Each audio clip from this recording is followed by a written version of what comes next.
Biz peşə təhsili haqqında ümumiyyətlə müəyyən qanunvericilikdə dəyişikliklərin olacağını mediadan eşitmişik. Bu barədə bir bilgi verə bilərsinizmi qısaca?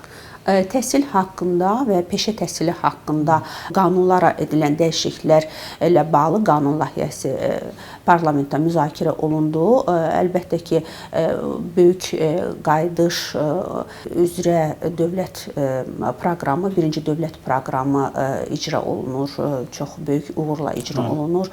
Bizim işğaldan azad edilmiş torpaqlarımızda bərpa quruculuq işləri aparılır, istər məşğulluq proqramları icra olunur, istər peşə kursları bugün icra olunmaqdadır. Bunu cənab prezidentin səfərləri zamanı da biz görürük. Yeni layihələrin təməli qoyulur. Biz bunun şahidi oluruq, biz bunu seyr edirik və əlbəttə ki, bugün edilən dəyişikliklər qanunlarımıza, bu qanunlara, sadaladığım qanunlara edilən dəyişikliklərdə məhz bizim işğaldan azad edilmiş torpaqlarımızda 3 il müddətində, həmçinin təhsili aldıqları müddətdə həm dövlət, həm bələdiyyə, həm özəl müəssisələrdə məhz peşə təhsil müəssisələrində aldığı müddətdə onların təhsil haqqları dövlət büdcəsi tərəfindən ödəniləcək.